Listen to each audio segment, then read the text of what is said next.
Hello and welcome to another episode of Porous Borders. I'm Andrew and this is episode 4. This week I'm talking to Andrew Tuttle.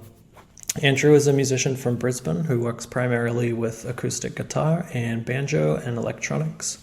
And I've seen him play live a few times. Actually, my band Leavings played a show with him a couple of years ago. But this interview was the first time I actually met him properly and got the chance to have a conversation with him. I really love Andrew's music, particularly his newest self-titled album, which came out in 2018. It's a really wonderfully balanced combination of acoustic instruments and synthetic sounds. And I think all of the pieces on it have this very strong sense of melody and movement, and it's just very kind of joyful and exuberant music. It's really a pleasure to listen to. This interview was recorded in September in Andrew's office in APRA in Fortitude Valley, and I was really happy to have the chance to talk to him. Editing this episode was a little bit painful for me. When we recorded it, I was a bit wired from running errands all day. It was my last day in Brisbane before leaving to come back overseas again.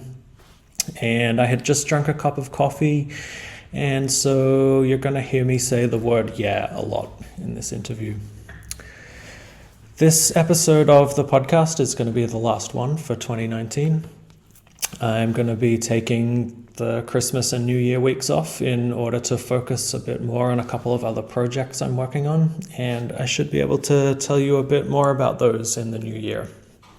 I'll be back on the 2nd of January. That episode will be an interview with Will Guthrie for the first podcast of the year.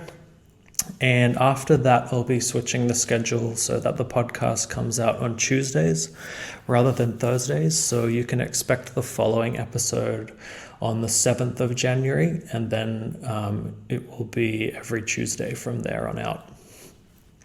And that's it from me for 2019. I hope you have a good Christmas break, and I will see you again next year.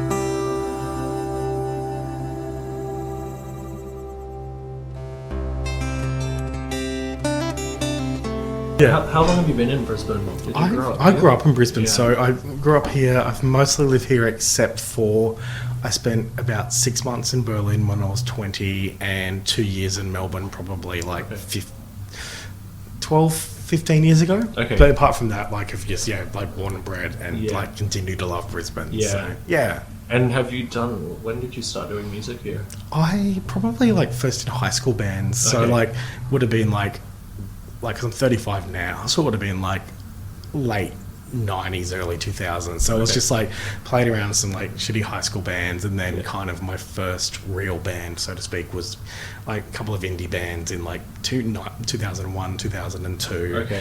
And then kind of got into like weird electronic music, and there was a scene around that, and I was in a band called Molliger, and we played a bunch of shows between like 2003 and I guess 2008, and then I guess in terms of what I'm doing now, like I used to do stuff under the name Anonymi, and that I started that in late 2004 it would have been, and that was just a dumb stage name that I was meant to be like 2 shows, and then that was like for 9 years, 8 years, or something like that, and then just got sick of the name, and then just went under my own name from like I guess mid 2013. So it's been quite a while, and it's just came about of like just going to shows and realizing, hey, I can do that too. I feel like I might have seen you play an Anonymous show. Did you ever open for Animal Collective? Yeah. Like years and years and years ago. Yeah, it would have been just before I moved to Melbourne, actually. I think that was like, I think that's the first show I went to after I turned 18. Yeah, nice. And I was like, you know how that Australia, totally. like the whole world music opens. Totally. And you like just go to the shows and you're like, I think like someone else played it, so it was like, who was it? Like, I think it was Lost Domain. Yeah, it would have been. The only time I'd ever seen totally. them. Yeah. And that were great, and it was just a weird as hell show. It was one of those kind of, I mean, Animal Collective like they were sick, maybe, I think. Yeah, I think so. But it was still pretty great regardless. But Yeah. you just wonder, all these people, like, it was great seeing them. But, like, Yeah. I saw them the next time they toured, and it was, like, the Tivoli, and it was packed out. And Yeah, I was like, wow. where are all of you people at, like, other shows? Yeah. Yeah. Yeah, that's a common thought Yeah. people have in Brisbane. I Yeah, guess. totally, yeah. Yeah, it's amazing how much interesting stuff there is going on. Yeah, totally. With 3 people. Yeah, watching totally. it. Yeah, exactly. I think that's the case everywhere, though. Yeah, like, it's, yeah. you know, like, you're into it, but you don't, like, you can like something weird, but you don't want to do the deep dive. Yeah. Yeah. Yeah, So, true. But it's a bit annoying, but oh well. It's Yeah. kind of the case everywhere, I think. Yeah. So when you did Anonyme, is it similar to what you were doing? Yeah, similar to, it's just, I think I had this weird thing where it was probably a little bit more abrasive than what I'm doing now, but broadly similar electronics and acoustics. And when I first started as an Anonyme, it was actually only probably for the first year or so, it was super sampley. Like, I was just cutting up old country records and stuff like that. Right. And then I kind of got a bit sick of that, like the push play kind of thing. Yeah. And it was kind of morphing to what it is now. And I just, then I was more sick of the name rather than anything else. I felt like it boxed me in. And the idea of going solo was like, I had ideas for different projects at the time, and I'm like, well, why do I need a different project for each thing? Yeah. If I can do solo, it frees me to do, like, mentally frees me to do whatever I want, which kind of paradoxically made it more focused. Like, I've got other stuff that I haven't released that's totally different, but it's making it for fun, but not like no one needs to hear it, kind of thing like that. So it's kind of that. It's been weird. The idea of expanding has kind of harnessed it a bit. Yeah.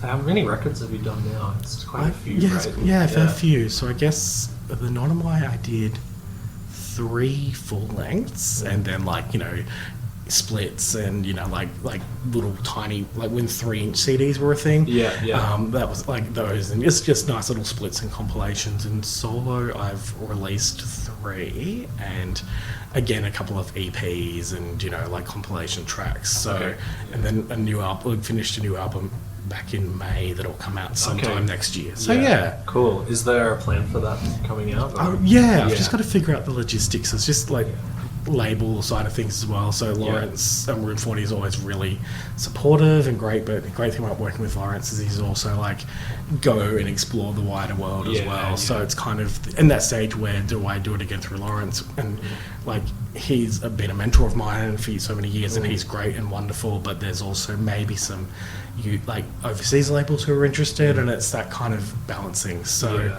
I've got some there's a weird thing like long lead launch. I've got some launches booked, so then I have to work back. It's kind of a nice way to work back. I mean, they're not for ages. The Melbourne one's at the end of May, and I've got a Brisbane one at the end of June, and it's just mind-boggling to think that far ahead. But it's actually a really good thing. Like, well, this needs to be done by then, so I want the album out like a few weeks before the shows or a month before the shows. I'm like, okay, that means April, now September. So that'll be good. Cool. When did you meet Lawrence? It would have been I would have been like 15 or something like that. So I grew up out on the Redlands, so like, you know, east of Brisbane, like Capella Bar, Cleveland kind of way. And I was doing these kind of workshops, and I was just going to them as like council workshops about different parts of music. And he was speaking for like, might even before he started Room 40, he used to run a different label, like more hip hop based in like late 90s and stuff. And so I met him back then. So like it was literally a lifetime ago. I would have been like 15, and he would have been like mid-20s or something like that, I felt, or probably even early 20s. So it's just kind of known each other for years, and it's just, you know, like friendships evolved over years, and been a mentor, and I've like, you know, put out my music, and we've promoted some things together, and I did some publicity for Room 40 for a while, but a lot of it is just having that person to just bounce ideas off continually over the years. So because you organised a couple of tours or a couple of shows in Brisbane recently. Right? Some shows and some tours in the past. So now when I do them, it's kind of just, it's not a regular thing I do, because I think there's people who, you know, you can kind of, I think there's a point with putting on shows where you hit a point in your life and you go, okay, I don't want to do this anymore, or other people are doing this more vibrantly than me. So excuse me, the last one I did was for this amazing American musician, Chuck Johnson. He came out at the start of the year, and it was this kind of nice small world thing. So he is actually mixed. He actually mixed the forthcoming album, and I've been a fan of his music for years. And he came out for Sydney Festival, and it was kind of good timing to. It was like, hey, we'll come up for a show and we'll do some recording and stuff like that as well, cool. which that was really great. And I think other bits and pieces over time, it's someone where like I really want to see someone in Brisbane, and there's a reason to do it, because sometimes with like organising shows, you think about it and go, oh yeah, I could put on this show, and then you could also think, well, I could probably just fly to Sydney and stay a night, and it'd be like so much less stressful. And sometimes I'd probably lose, it's kind of financially, it probably comes out the same, really. But sometimes there's those ones like that, and I've really, back probably like 2008 to 2012 or 13, I definitely organised a lot more. Like it was some kind of like shows for old timey folk people, but a lot of like, like weird like electronic music, so like a lot of gabba stuff and just like weird like kind of glitchy stuff. So it was like the I go wild dance stuff is kind of different than what I'm making, but it was just always really fun to do. But kind of just over time with putting on shows, you go, you find different motivations, or you either go forward or you step back a bit. And I think there's a lot of people doing amazing stuff in Brisbane, and it was like a nice point to kind of push and step back a bit. Yeah. What was going on at the time that you, I guess, started making music, or sort of like when you started getting involved in Brisbane? Yeah, totally. Like? So when I like early days started getting involved, I kind of it was a weird point. I guess over a couple of years. So there's like for me, age 15 to like 20, I guess is all in one bracket. So I like when I was underage, there weren't many all age shows, and tried to put on some of those, or just would be that person who goes to every single show. So like there was all ages in store and stuff like that. So like I was kind of lucky at that time where. There's actually those parallels now again with like shows at Tim's and shows at Phase 4 and stuff, where there's like actually heaps of like record store shows which really mean a lot, and there weren't for such a long time. But I was lucky when I was 15, 16, 17, whatever, that Rocking Horse actually used to do all ages shows pretty regularly in like an old store location of theirs, and Skinny's, which was like used to be a record store in the city in Elizabeth Street, they used to do in stores and stuff. So that kind of came out of that. Like it was like very indie heavy, which was kind of what I was into at the time. But there was also like a lot of punk and stuff like that. And at that time as well, it was very much like turn of the century, being like there was a lot of fucking new metal and stuff as well, which was like the natural thing to rebel against at the time. That weird way, that kind of like. So that was pretty formative. And then Bandit played stuff, and then like not long. I think just before I turned 18, just after I turned 18, had this epiphany. I was in this guitar band, and we just all hated each other. It was like a teen angst kind of situation. And then just like, discovered like underground raves and like warehouse parties and stuff like that. So just this festival called Straight Out of Brisbane, which went for a few years. That was really formative with like kind of other like more electronic stuff, more experimental stuff, and which was a bit different. And that was like being able to go to those things was really cool. And then concurrently going to a lot of the Room 40 events that Lawrence English was starting to do. So it was kind of it was this weird little niche, and just these like, I guess at the time the Valley was changing a lot as well. So it was kind of becoming a lot of what it is now in a way. And I guess it's got a bit better again, but just this up against like venues, up against nightclubs and stuff. And it was kind of that. I think sometimes the like Brisbane's so different than other cities, things can be a little bit overplayed, but I think a lot of cities do have mixed genre things.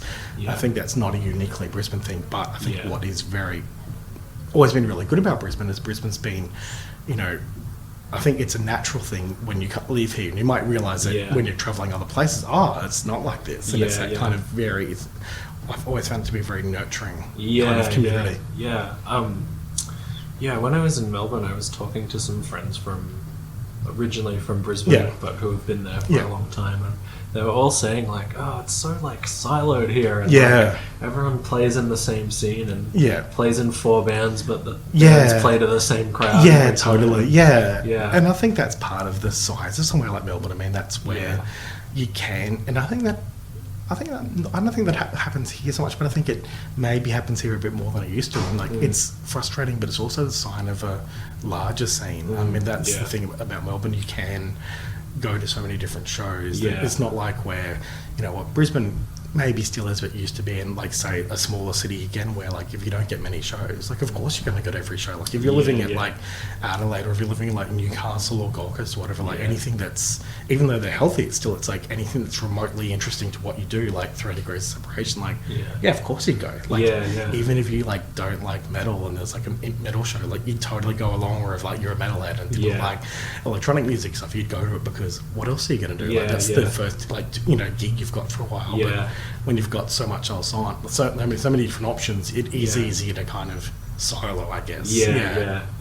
And I guess you go where your friends are. Yeah, totally. Exactly. That's it as well. So, and I think that's that thing where, it is that thing about Melbourne. Like, I spent a couple of years down there and really loved it. But I think it's there can be siloing, but I think that's also about community as well. Like, it's that thing where it's very easy to get into that silo, and it's also very easy to, if you move to Melbourne from Brisbane, you'll not intentionally do it, but you'll hang out with mostly other ex-Brisbane people, or if you move from Adelaide to Melbourne, you'll do that. Like, it's an easy, not trap, and it's not a bad thing, it's just, it can be an easy fallback as well. That, And I know when I lived in Melbourne, I was very lucky to have some really good Melbourne friends before I moved down. So there was that natural, like, it wasn't that I'll just hang out with Brisbane people because I knew all these other people, but I was quite fortunate in that. Like, What prompted your move to go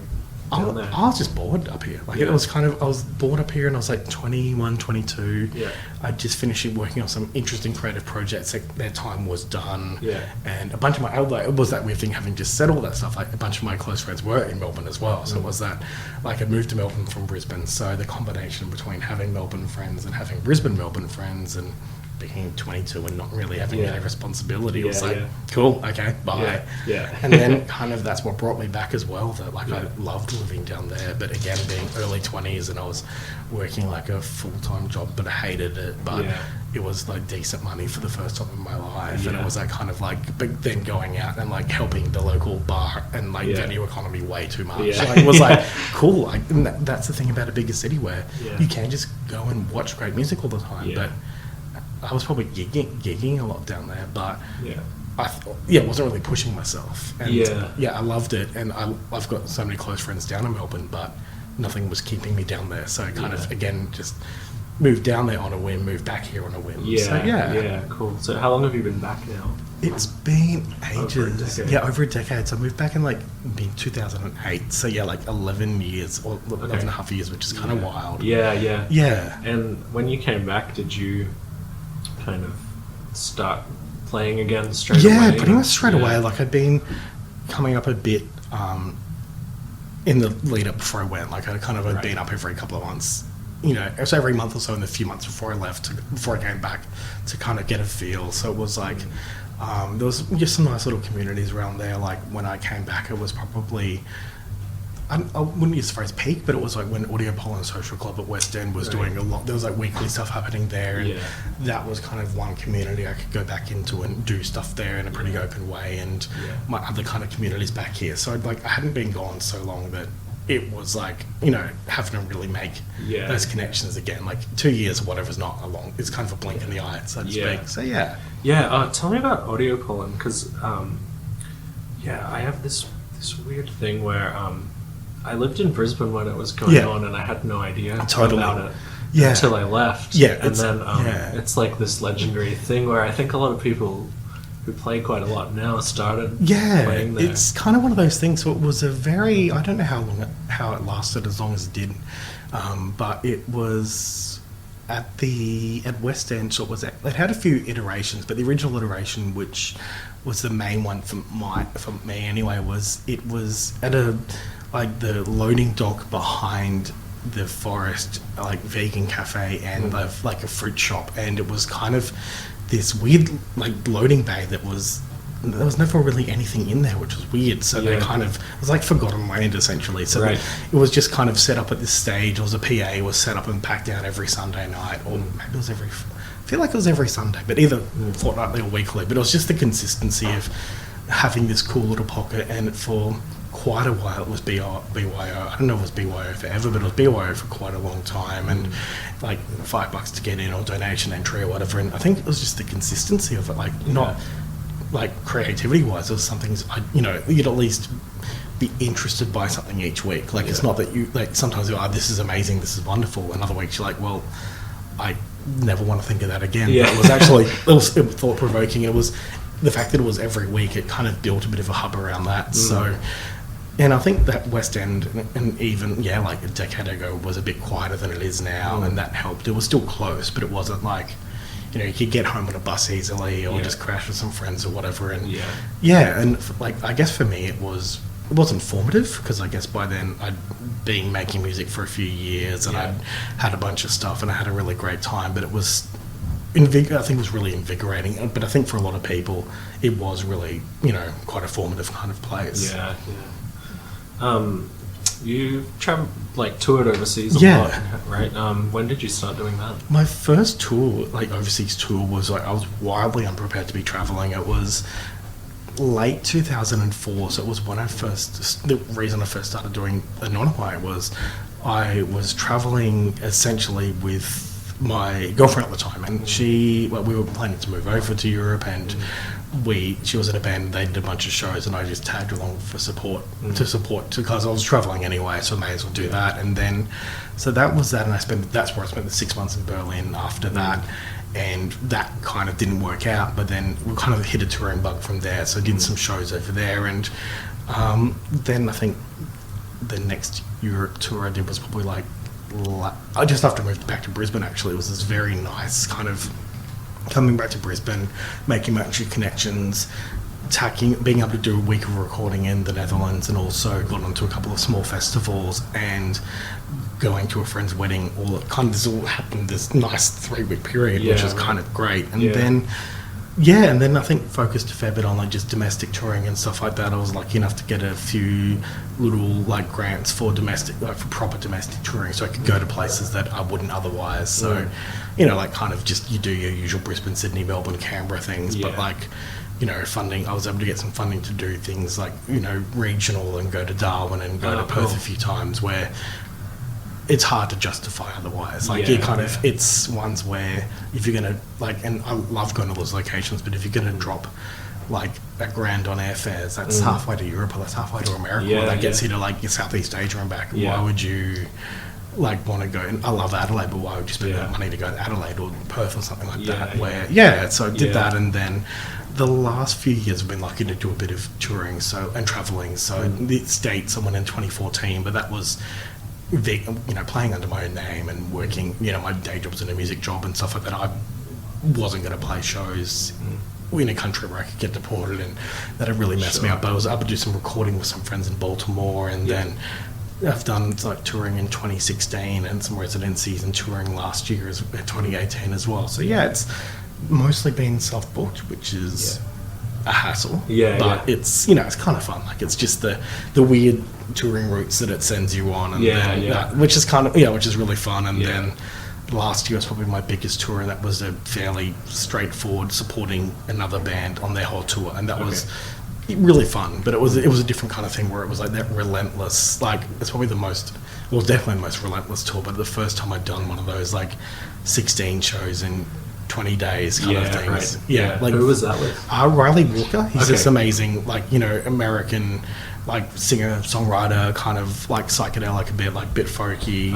Really great. Him and his band, and that was one where he was playing some.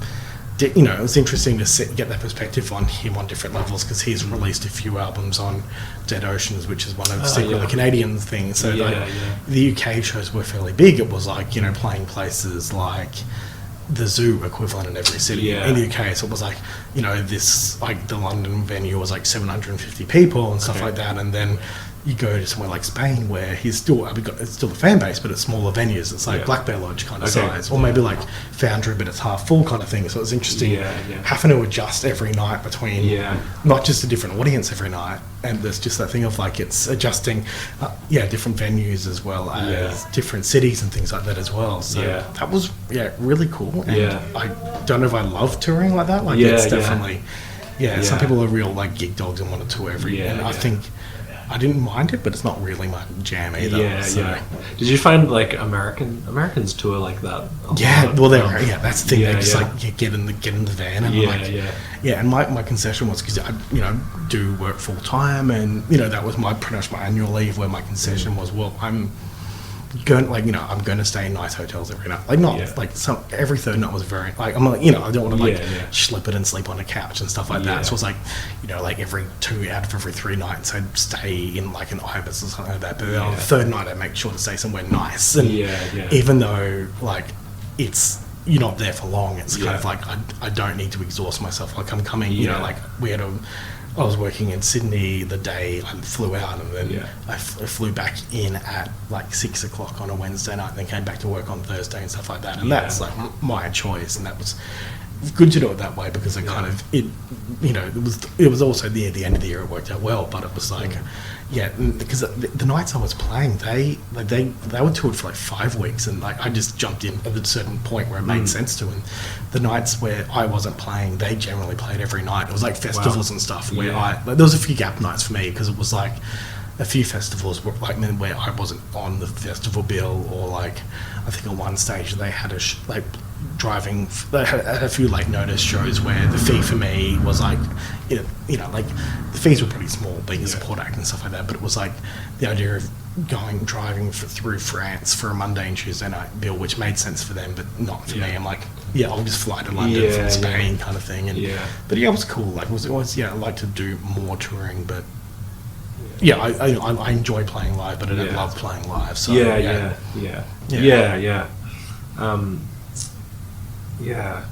I recently played in Japan for a few shows, and we were staying on venue floors and stuff like that. And my friend who I did it with and I were both this is okay for a couple of days, but totally. Some people do that for a month or 2 months. That's it. These guys, they were put up in places, but it was but they're probably also that mindset then where they would just crash on floors and stuff like that, which is totally I can't do it. Some people can, that's awesome that they can, but I need I need that routine.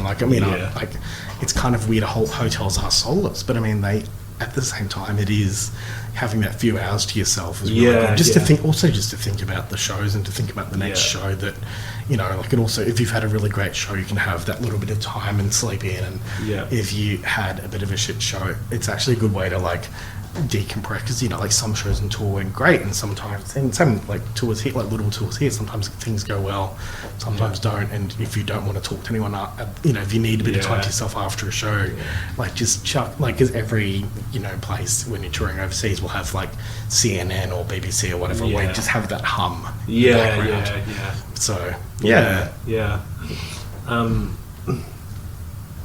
there's a few things I want to ask you about your I guess your process, because totally.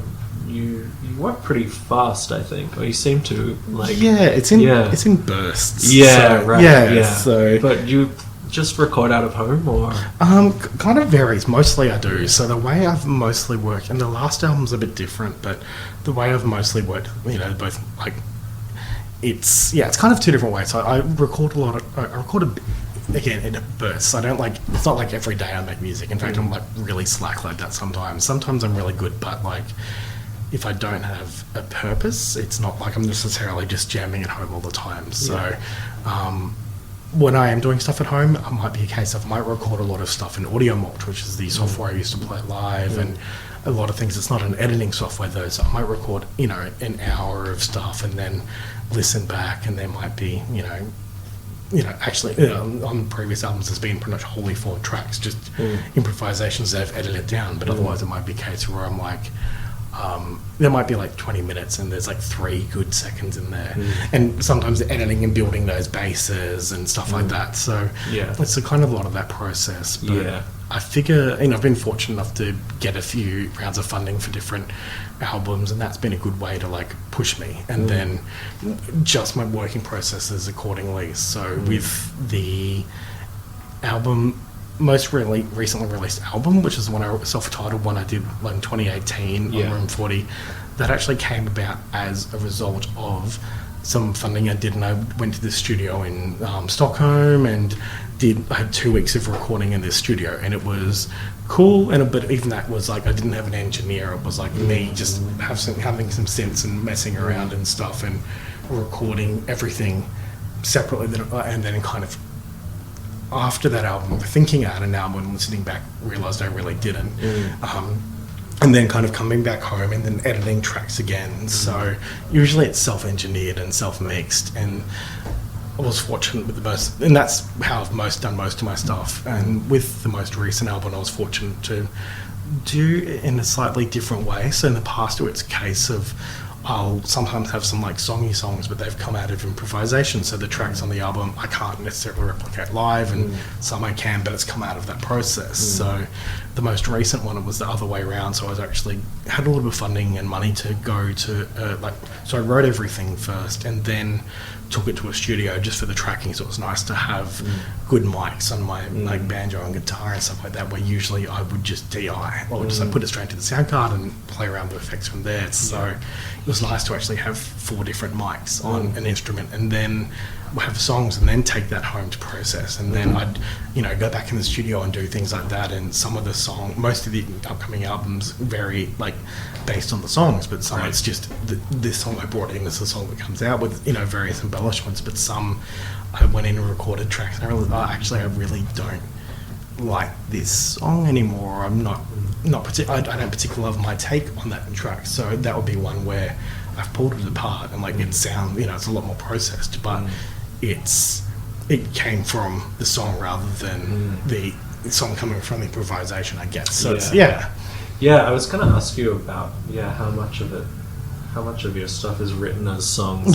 Because it's like on the self-titled album, it seems like there's a lot of I wouldn't say it's like an A-B structure or anything, but it's like there's a lot of repeating melodies and like catchy parts. Totally. So I think that one probably, I'd say maybe a good third or so would be that kind of A-B, C, A-B kind of thing like that.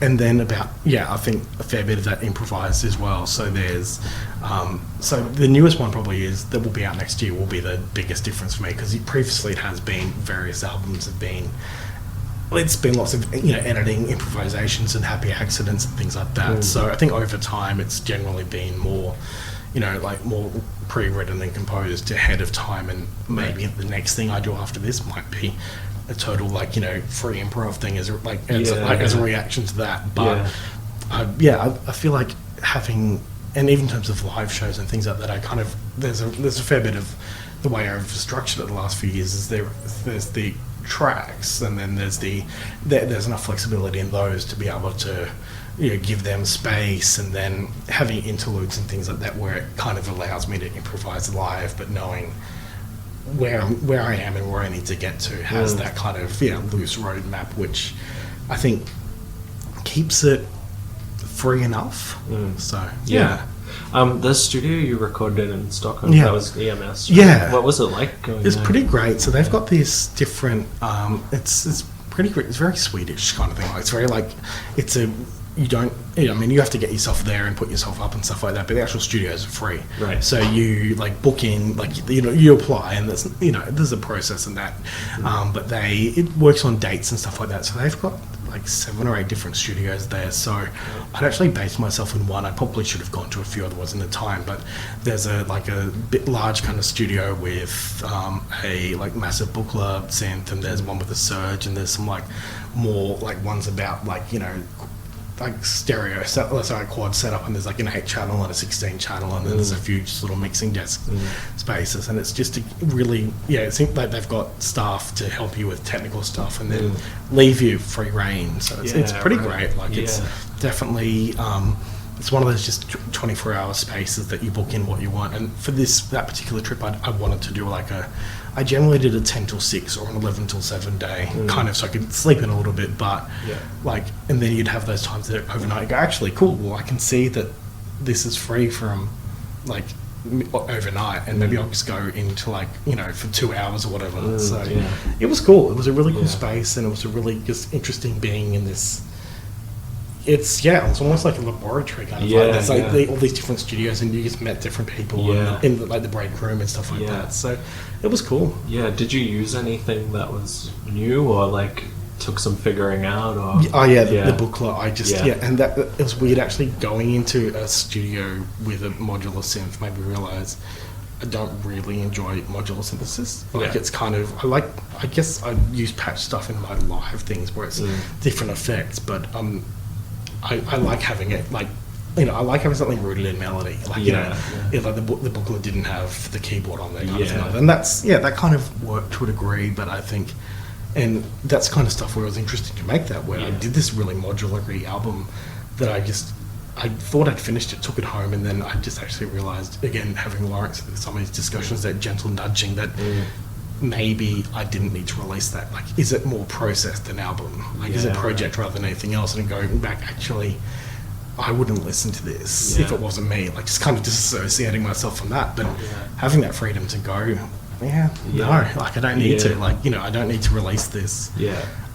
So, it's kind of weird. Like, I'm kind of productive but not like I definitely work in bursts like I'm and I think the nature of doing stuff solo, and I think I'm getting better at that over time, realizing just because you can doesn't mean you should, but also just like you can, so like, and I think it's nice having that like that flexibility. And I think one thing I've had which is nice and I haven't done in a while was like through just things that are only through Bandcamp.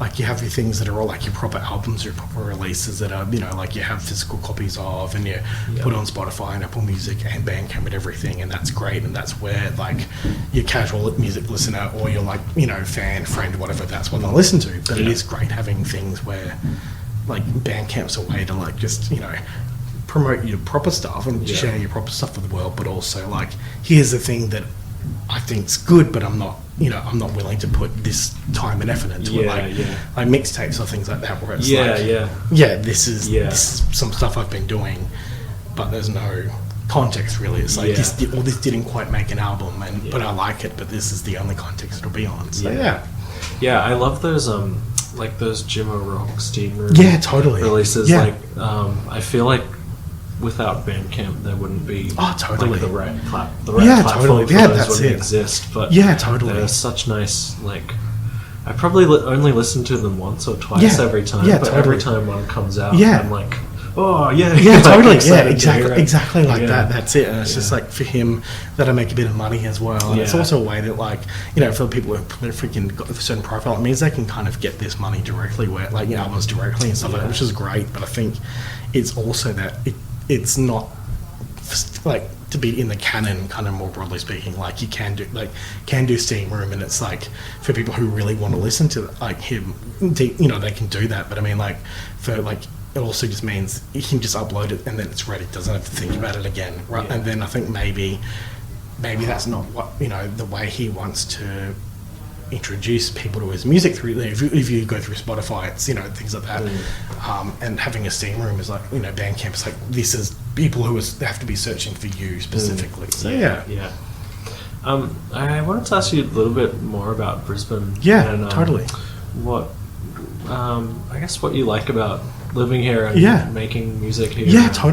So it's definitely changed over the years what I like, why I live here, what I like about living here and music here. So I grew up here, so a lot of it is family based. Like my family's here, like my partner and I, we live here, things like that as well. So that's a lot of it. It is a lot of it is that kind of, I like the size of the city. Like I probably don't really want to live in a larger city in some ways because of hassle, and as much as I'd like to pretend I could live in a small town, couldn't probably realistically. So I think lifestyle is what keeps me here now mostly. Like I'm fortunate to I live in the Fortitude Valley, and I work in Fortitude Valley, live in New Farm. It's nice and close. I'm not someone who likes cold weather. Like I'm good at cold weather, but I don't like it. As opposed to summer, where I love summer, but summer doesn't love me. So, like I burn and I fry and I don't tan. So I'm exactly the same. I've been like living in the tropics for 2 years, and coming back now at this time of year, it's like the coldest weather I've experienced in a long time. And I'm just like, I couldn't live somewhere cold, Totally, like, yeah. Like for it's more than a couple like weeks. that's I'm good at it, but I know how to wear warm clothes and stuff like that, but I resent it. Yeah, like yeah. you go to a place like, again, being on tour last year because there was no late autumn, early winter, and when I was happiest was in Spain was because like they weren't my favorite shows, but they were not necessarily, but it was nice not having to wear so many layers because if you go to like, when I was in England or Switzerland or whatever, you have to wear thermals to go to walk from somewhere to a venue. But then when you're in the venue, like you can't exactly code check your long johns, that kind of stuff. But I digress. I mean, what I love about here is I grew up in Brisbane. It's home. I think that Brisbane's always had a really it generally had a good, healthy music community. So I think there's always one or two, little venues that are doing great stuff, even when it's being at a lull. And I think Brisbane is really healthy at the moment. I think the last however many years, I think if you move to Brisbane without having the historical backstory of Brisbane, you'd think Brisbane's healthy. I think if you've moved to Brisbane or recently understood Brisbane without any like cultural stigma or whatever, you go, this is actually, there's a lot happening here. And I think there's a bit of that small town element of Brisbane where people like put that on themselves. They think, just little Brisbane. And you actually step back and go, no, Brisbane's got a lot of stuff happening. And it's a thing that any of us who have lived here kind of put on ourselves. It's this weird, like you're kind of shitting on your own self, kind of thing. And like I've noticed there's it's interesting with relationships with other people in Brisbane as well, other cities in Brisbane. So if you're someone probably is like mid-20s and younger and has never lived in Brisbane.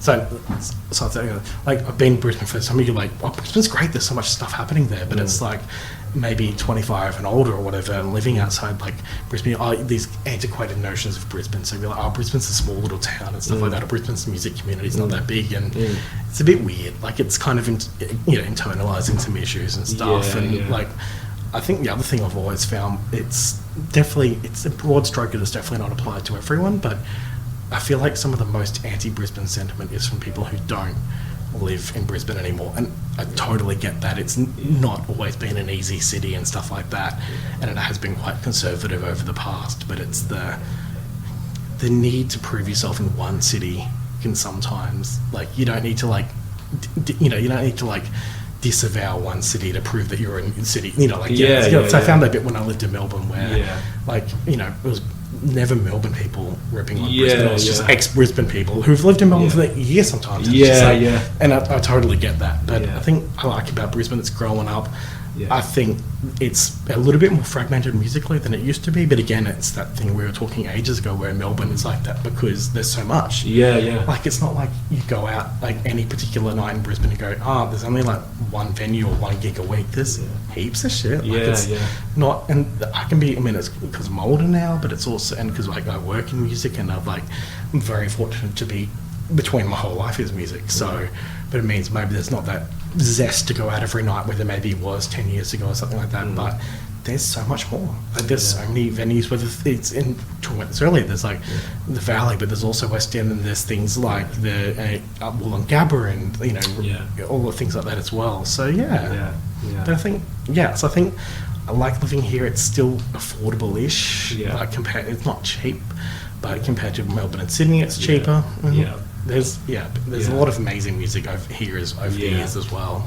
What's going on at the moment that is exciting to you? I'm trying to because I've been away for a while, and it's always nice to find out about, totally. I've kind of had a weird last year or so. Like it's been interesting for me. I've probably been the least engaged of the last 18 months or so that I have been for ages in Brisbane. I guess the fact that like I do between touring and like travel for work and stuff like that, I've probably in the last, let's go from the start of 2018, I've probably spent at least 3 months away. So like whether that's like, a month in Europe or, 2 weeks in Europe, or whether that's just days here and there, like during touring or work and stuff like that. So I'm probably a little bit more detached, but I think what I'm really liking is the fact that there is a whole new community of things where you just go to gigs. It's nice going to a gig and knowing people, but it's also nice going to a gig and not knowing anyone. Like there's that thing where it's just that generational thing. So that, there's heaps of great bands still. There's things, like I think there's been a really good kind of scene developing around some like newer acts like Rakan and Elder and stuff like that, and like they're all wonderful, and it's just like great people making great music and just really be opening those spaces.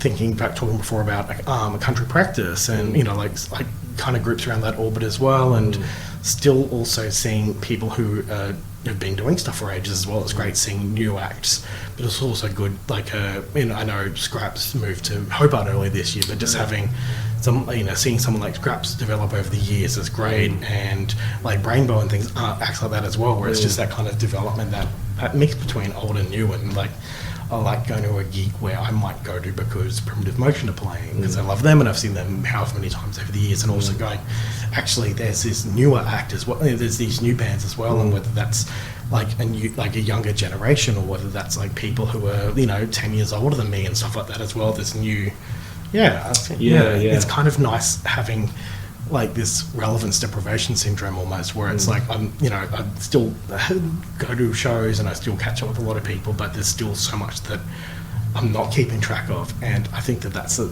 sign of a healthy scene as well, where you can be across a lot, but also all this other stuff pops up really quickly. Can I ask you some kind of nerd? Totally. Absolutely. Totally. Questions. I was like researching you a bit, and I found a video you did with Audio Mulch a few years ago. And I was super curious about. The only other person I've heard who uses that program is Girl Talk. I remember downloading the trial once and opening it up and just not knowing what was going on.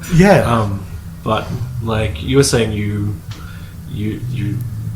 I've used Ableton before, other programs, but this Audio is Mulch is definitely my one. So like with Audio Mulch, I've been using it mostly for my live stuff. It's probably the last since 2006, so like early and on my kind of stuff, and I like it. I mean, it's actually a pretty flexible software program where, like, someone like Girl Talk or like Fortet uses it as well, but also like a lot of people who are doing kind of freeform stuff. So for me, it's like a simpler version of Max MSP. Like I can't get my head around Max. Like I probably should one day just spend time between Christmas and New Year, find the most air-conditioned place in Brisbane and just do it. Like I think I need to do all these things. And like the way I use Mulch is different than other people. I'm essentially using it as a equivalent of a pedal board. Like I'm not a guitar pedal person. Like I own 3 pedals and they're all tuning pedals. Like one for my banjo, one for my guitar, for when I play live, and one to have in my backpack in case the other stuff up. So I've got the way I run it. It's like it is almost like a pedal board though. It's got like the sound inputs. I've got some clean looping. I've got some effects, and I can loop I've got effects looping and effects and another effects looping, so I can have multiple looping bays and effects and stuff as well as clean stuff. So I find it really good. It also means I can actually, and I've let go of weird misconceptions about live performance as well. So I've actually now got some. For a while, I would not have any triggers or loops or anything like that going, but I've actually gone, no, it's okay. Like no one cares. So I've got things where like interludes between tracks, I can have something to then riff off from there, and kind of like whether it's field recordings or whether it's parts of tracks on albums that I really love and they're really great to bridge, but I can't necessarily replicate them. So kind of, I really like Mulch because it's quite free. It's quite an open free thing where I don't have to build my own. I build my own patches, but I'm not having to build my own like plugins. And that's really enjoy it for that reason. So it's not an editing software though. So paradoxically, I use Ableton for editing. Ableton's my editing software. Like I guess I've used Pro Tools, but again, not ever deep dives. So I've always had Ableton as software, and I think Ableton's an amazing live tool, but it's just not for what I'm doing at the present time. It's not what it is. But So how does it work? Do you? It's like just a performance. It's performance-oriented software, right? So you kind of have your signal, and you can split it off. You can split it off, and you can split it off in different like effects. Or there's you can also, whether it's like you're putting your own things on, or whether you've got loops you can put in as well, or like there's little drum machine style things as well. You can trigger different stuff, and so it's kind of quite a linear kind of based software, and that's what I really like about it. There's a lot you can do with it. You can kind of keep it as simple or as complex as you want. So, and I know there's ways to bounce, multi-track bounce, which I probably do need to look into more one day, but like, it's not an editing software. That's the only thing that then there's a lot of automation you can do with it that I don't do, but you can do with it. But it's not really an editing software, but that's okay. It's kind of nice to have two different programs for me for that. Like, it gets me thinking about different things.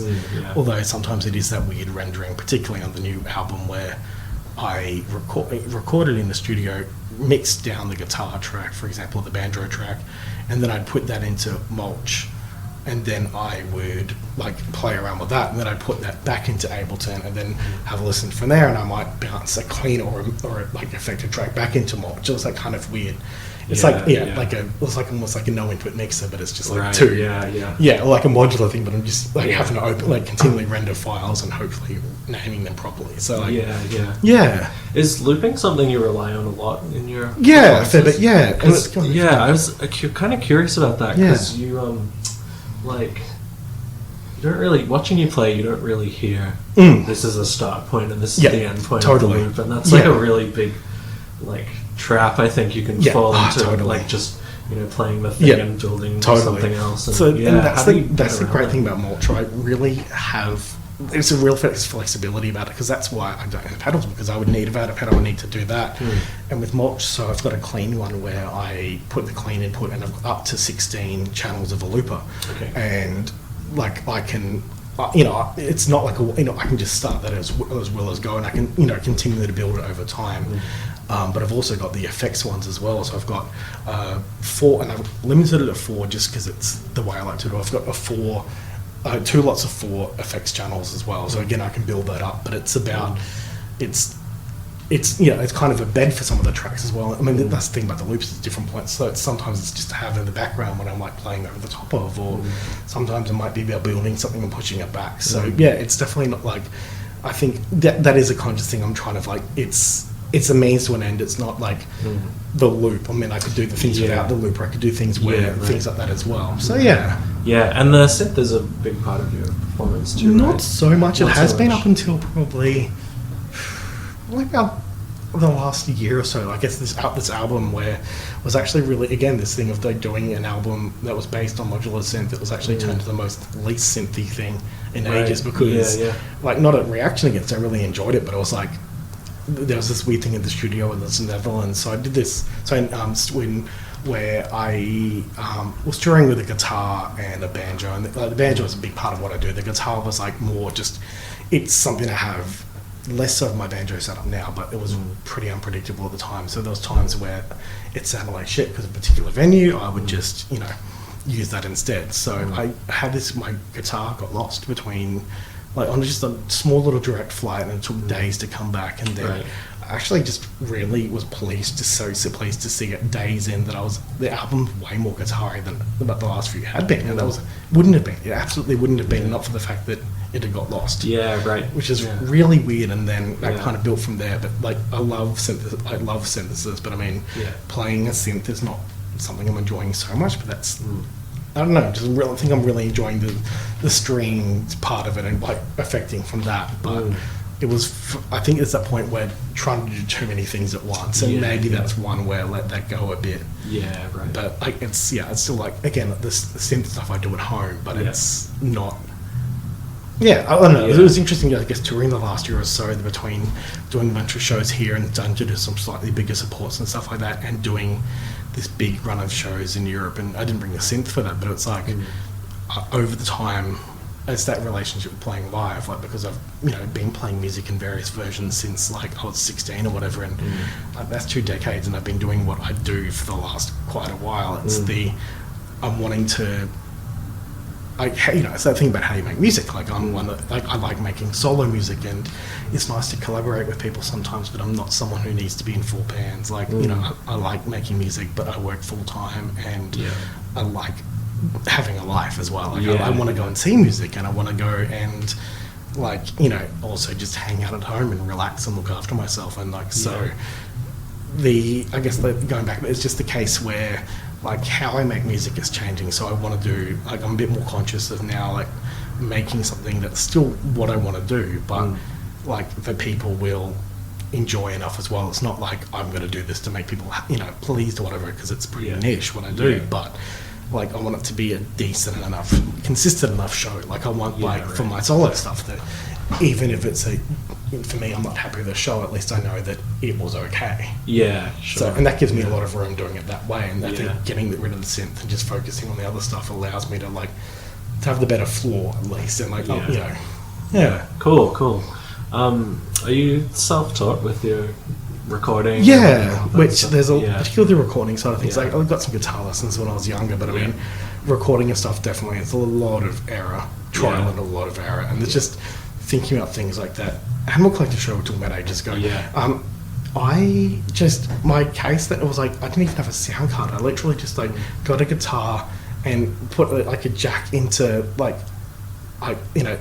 jack to RCA. Yeah, right. Or jack to quarter inch rather, and just plug that in, and then I just had literally just an out into a PA, maybe a mixer, but probably just no idea. Yeah. And I think I was an album or two in before I realized much about EQing. I was just yeah. So it's still a learning curve, and I still don't know a great deal. But I guess harnessing what I do over time, I learn more about that by realizing what's wrong and trying to fix it up. So, what's something that's a challenge that you want to improve on, but you don't really have the answers? Mixing. I think mixing. I can get by, but I think I don't really know what I'm doing. I'm just playing around with stuff like that. I'm sure I can edit and mix my own stuff, but it'd be I couldn't be in a situation where I'm recording, editing another band or something like that, or another act where there's not necessarily an interest, but it's good to knowing more about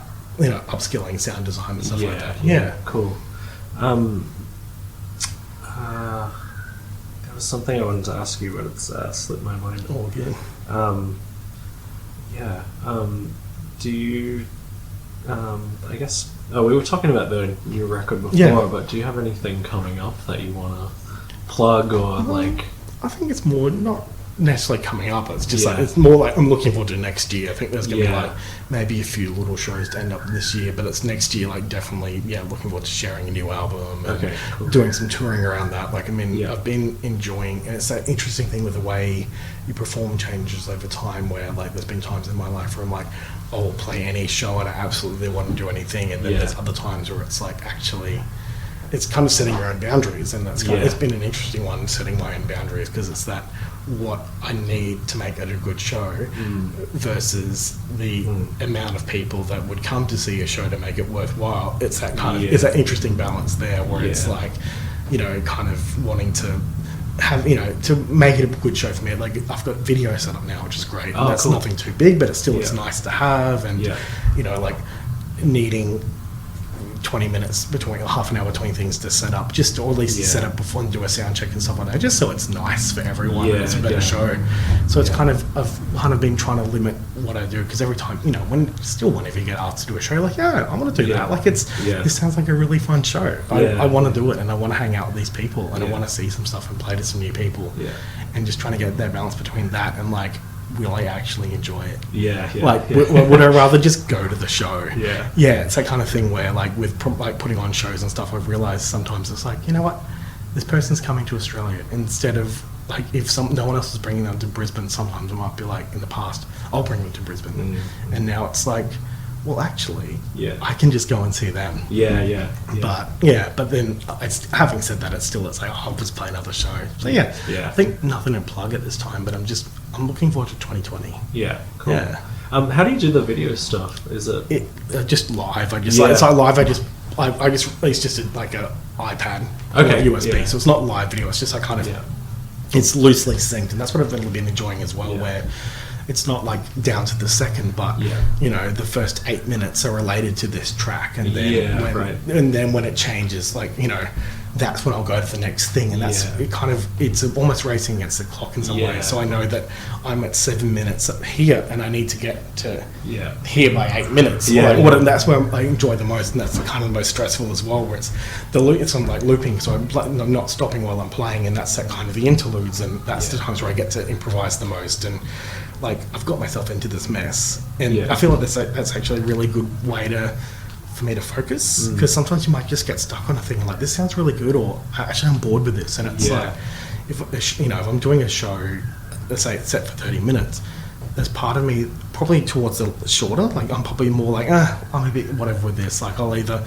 be done in 20 or be probably like in 40, like it's just if I'm like sticking to that like limit. And I think the good thing about having video is it's not that anyone's really going to notice, but it's like, for me it's this kind of countdown clock which gives me gives that focus, like, okay, no, I need to get out of this hole, or I need to stop. I need, like, I'm enjoying this, but I need to like change this. So it's it's just like pre-play kind of stuff, but it's really actually being good to like help me think about how I perform. Yeah, I guess it's another thing to interact with. Yeah, at least a little bit. Oh, totally, and it's good, and it's that's it. With the playing room, it's people to look at. Can people look at you? And that's what I say. People when playing as well. The video is there, but it's like sometimes like venues like, it might it might not be that prominent. I'm like, I don't care if it's like backline for like a headline dance covering it up a bit, or if it's just projecting on a wall rather than a projector. Like it's nice to look at, but it's also not such. It's just video I've cut from like iPhone and stuff like that. And again,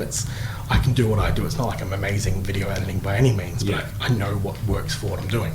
So it's like so kind of that. So that's been like, that's when they kind of, people can look at the video but they don't have to, but I like to have it. So it's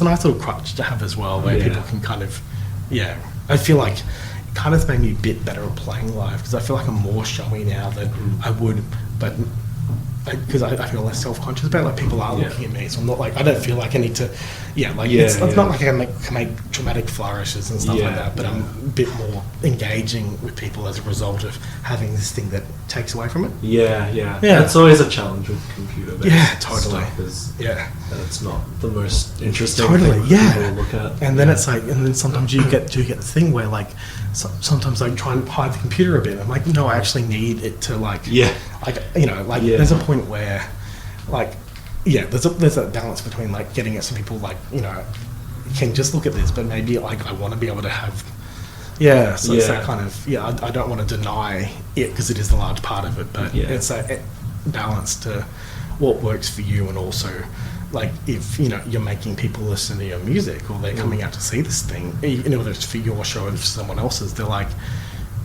maybe like like it's the way to kind of try and make it work for everyone. Like, it's what's fair on other people, what's fair on yourself, because I don't want to deny what I'm doing, because I'm doing what I do and it is what I'm doing, and I'm not going to compromise on that. But like, I also want to particularly if it's like a weekend show, like come on, it's your weekend, you've got better I'm bringing down your vibe a lot as is. It's like I'm kind of like I'm trying not to ruin your weekend, like it's but like it's your own fault. It's like that kind of thing. So don't ruin anyone's weekend. Totally. Like exactly. Totally. Exactly. I mean, if you're there to have your weekend ruined, great. Like it's maybe not like happy to put downbeat on it, but like just Well, cool. Thanks so much for doing this. Thank you. Had a really good time. So, it's great to hear a bit more about what you do. And I hope I get a chance to see you play.